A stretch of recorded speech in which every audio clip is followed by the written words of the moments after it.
Hi friends, അപ്പോൾ ട്വിൻട്രാലിസിൻ്റെ പുതിയ വീഡിയോയിലോട്ട് എല്ലാവർക്കും സ്വാഗതം കേട്ടോ. ഞാൻ പെട്ടെന്നൊരു വീഡിയോ എടുക്കാൻ കാരണം എന്ന് വെച്ചിട്ടുണ്ടെങ്കിൽ ഞാൻ ഇപ്പോൾ 2 ഷോർട്ട് അടുപ്പിച്ച് 1 മണിക്കൂർ മുമ്പ് ഇട്ടു കേട്ടോ. പക്ഷെ ആ ഷോർട്ട് ഇട്ടതിന് ശേഷം അത് എൻ്റെ പ്രൊഫൈലിൽ കാണാനില്ല. ഇന്നലെ ഇട്ടിട്ട് ഷോർട്ട് കാണാണ്ട് ഇന്നിട്ട് 2 ഷോർട്ടുകളും കാണാനില്ല. അപ്പോൾ ഞാൻ ആ ഷോർട്ട് ഒന്നുകൂടെ എടുത്തിട്ട് നോക്കി, അപ്പോഴും കാണാനില്ല. പിന്നെ ഞാനൊരു വേറെ ഷോർട്ട് ഇട്ട് നോക്കി, അതും കാണാനില്ല. ഞാൻ പെട്ടെന്ന് വിചാരിച്ചു എനിക്ക് മാത്രമായിരിക്കുമോ അതിൻ്റെ പ്രോബ്ലം വരുന്നതെന്ന് നോക്കി. അപ്പം ചെക്ക് ചെയ്തപ്പോൾ ഒരുവിധം പേർക്കൊക്കെ അത് കാണാണ്ട് കേട്ടോ.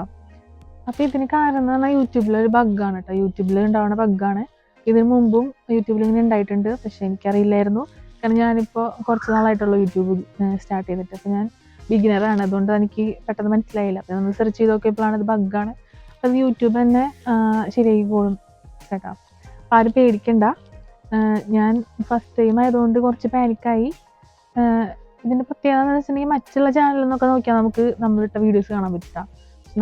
നമ്മുടെ ഹോം പേജിലോ അല്ലെങ്കിൽ യൂട്യൂബ് സ്റ്റുഡിയോ കൂടെ ഒന്നും നോക്കിയാൽ നമുക്ക് നമ്മുടെ ഈ ഇട്ട ഷോർട്സ് ഒന്നും കാണാൻ പറ്റില്ല. അപ്പോൾ അത് ശരിയാവുമെന്ന് വിചാരിക്കാം, വൈകിട്ടോടെ ശരിയാവുമെന്ന് നമുക്ക് വിചാരിക്കാം കേട്ടോ. അപ്പോൾ ഇത് പറയാൻ വേണ്ടിയിട്ടാണ് ഞാൻ പെട്ടെന്നൊരു വീഡിയോ ഇട്ടത്. അപ്പോൾ ഇതെല്ലാവർക്കും ഉപകാരമാണെന്ന് വിചാരിക്കുന്നു. അപ്പോൾ ഇനിയൊരു വീഡിയോ ആയിട്ട് വീണ്ടും കാണാം. എല്ലാവരും എൻ്റെ ചാനൽ ഒന്നുകൂടെ സബ്സ്ക്രൈബ് ചെയ്യാത്തവരുണ്ടെങ്കിൽ സബ്സ്ക്രൈബ് ചെയ്യാം കേട്ടോ. അപ്പം വേറൊരു വീഡിയോ ആയിട്ട് നമുക്ക് വീണ്ടും കാണാം. ബൈ.